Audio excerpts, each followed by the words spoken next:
Hello, my name is Eugene Skeef. I'm a London-based South African composer, percussionist, poet, and educationalist. I conduct creative leadership workshops and also work in conflict resolution. A few young students from the Arco Project in Soweto asked me some questions about my life and my work. Here are my answers to their questions. Mbali, 15, violinist, wants to know, while growing up, what did you aspire to be and who was your role model? While growing up, I aspired to be what I have turned out to be, a person completely imbued with the passion for spreading love through my creative skills I was born with, which are music, poetry, and art in general. By love, I mean harmony within myself, my family, my community, and the world at large. In my growing up, I've become this person and much more. Nothing gives me more joy than to witness the healing that my creative work brings about. I've seen this when I worked as Director of Music Development at the Pavarotti Music Center in Bosnia, where the participants of my workshops were war-traumatized young people. My mother, Nyamega Zingiswa Mpehlo Skeith, was my greatest role model.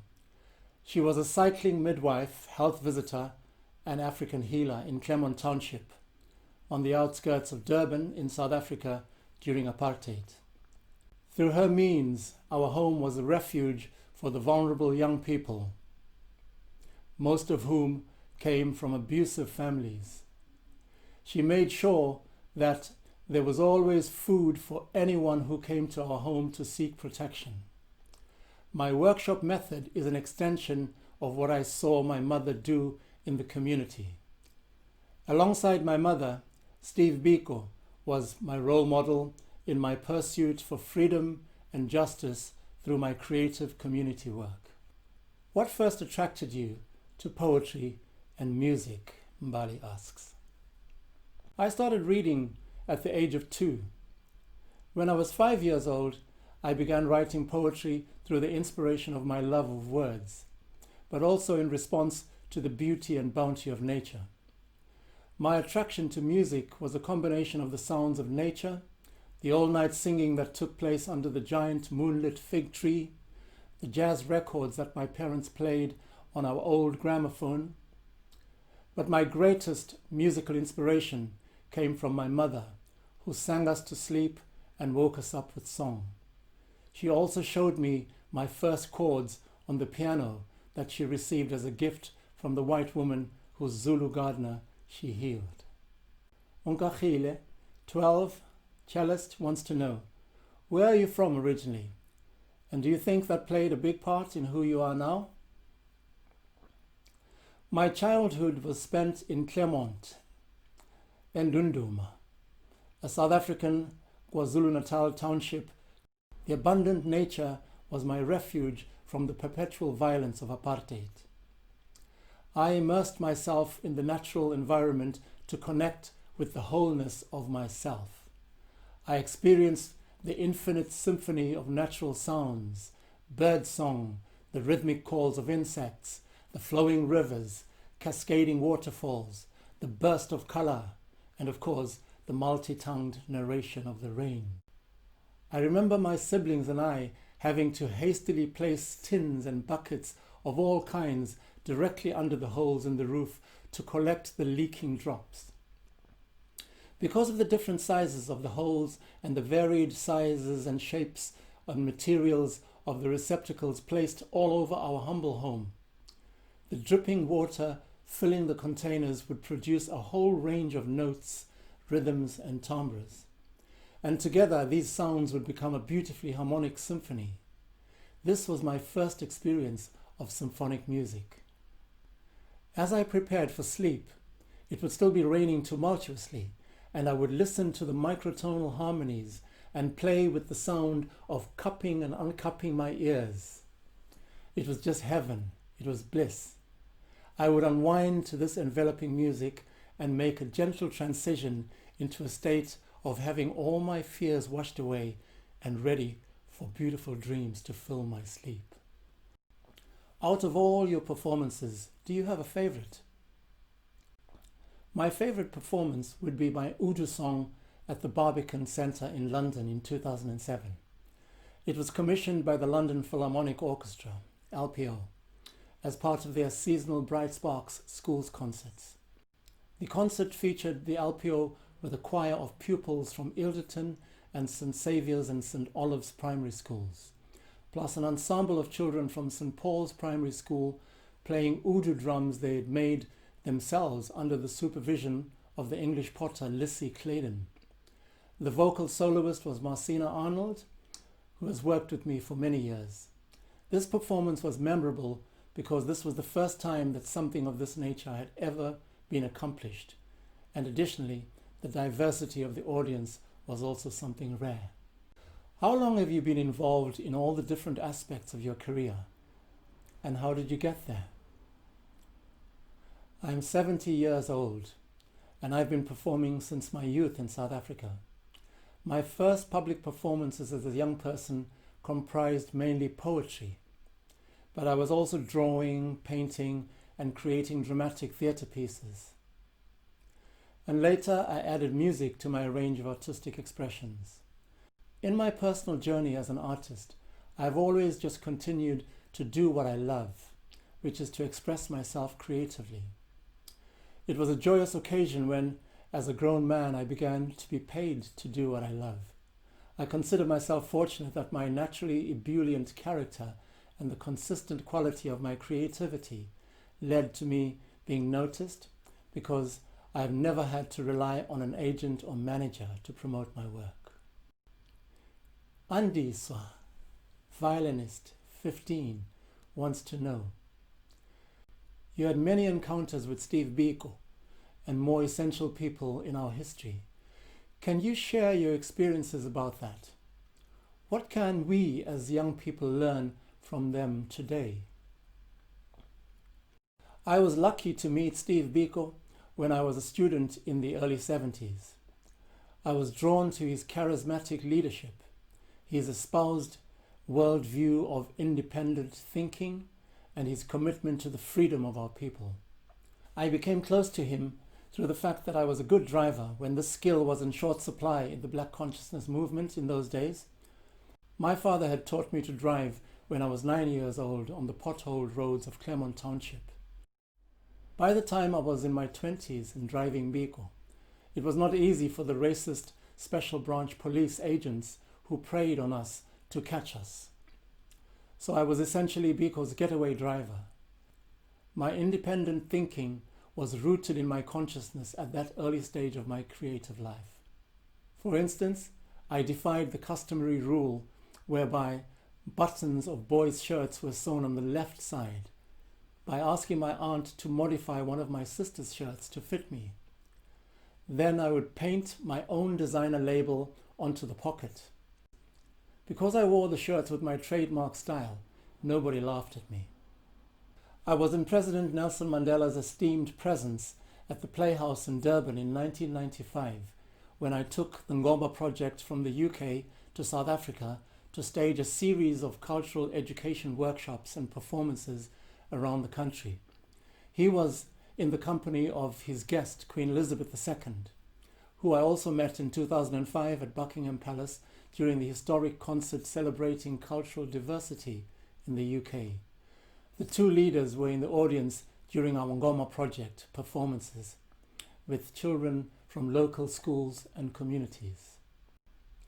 I believe that the route to meeting individuals of the caliber of Steve Biko and Nelson Mandela begins with believing in yourself. Self-belief is a launching pad to self-reliance and enhanced self-esteem, which are central to the development of your creative pursuits.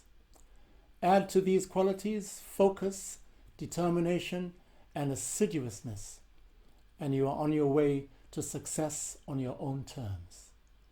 It is hugely important to cultivate your creative trajectory according to a deeper knowledge of yourself and owning your creative expressive art, because these will help you achieve your accomplishments. You have had multiple events and performances. How did being in a different environment, the UK, affect you? When you initially arrived in the UK, was it harder to engage with people knowing that you're hardly familiar with the environment and they are not familiar with yours? Did you feel that has influenced your approach to workshops? When I went into exile to the UK in 1980, I was already educated about the culture and the history of the place, so I knew what to expect when I got there. However, I was disturbed by the coldness of both the winter and the people. I missed the warmth of the African sun and the African people. Within the first few months of my arrival in London, 2 incidents shocked me. In both cases, old men had died on the same council estate, and their bodies were only discovered because the decay had caused such a stench that the neighbors alerted the police. This gross lack of neighborliness was foreign to me, coming from a culture where neighbors always knew what was going on next door, something regarded as being nosy among the English people. My other culture shock was the bad taste of London water and the lack of sweetness in the carrots. However, in spite of these negative experiences, I felt at home because of the vibrancy and supportiveness of the South African exile community. So very soon after my arrival on this cold island, I was performing music and poetry as part of our cultural campaign to bring apartheid to an end. Furthermore, knowing that the majority of the people in the UK actively supported our struggle for freedom through mass demonstrations and public marches in the streets of all the major cities, this shaped the approach to my work. I adopted the use of the circle in my workshops, which is a typically African form of celebrating Ubuntu, through the philosophy that says Umuntu ngumuntu ngabantu, which translates as a person is a person through other people, or I am because you are. Kanye, 14, violinist, wants to know, have you always seen yourself on the path to become the person you are today, or were there some unexpected turns? Yes, as I explained in my answer to the similar question by Mbali. Where did you get your inspiration for writing poems? Did someone teach you this skill? Poetry is a form of creative expression that uses heightened language. Because I started reading at a very early age, I quickly developed a love of words. Poetry is a natural consequence of loving words, because a love of words leads to the discovery of their magical properties, which embody the inherent musicality of language. So I guess I just carried on enjoying this gift into my adulthood. I benefited from starting to write poetry when I was 5. At 6 years old, at primary school, I used to write love poems for my friends who had their eyes on some pretty girl. They would come to me and ask me to write a love poem for her. For this commission, they would pay me a tikkie, which was the equivalent of 3 cents in the old days. Then the boy would give the poem to the girl, and she would be so excited that she would accept his advances. But she would soon find out that the boy did not match the elegance and romance of the poem, and she would start searching for the real originator of the poem. This way, I ended up with both the girl and the money. Are you working on anything at the moment, or is your work also on pause in COVID-19? I'm involved in several projects inspired by the COVID-19 restrictions. One of these is a song I wrote inspired by the murder of George Floyd by that police officer who pressed his knee against his throat, causing him to stop breathing. The song is called Anthem for a New World, and it will be recorded remotely by musicians from different parts of the world.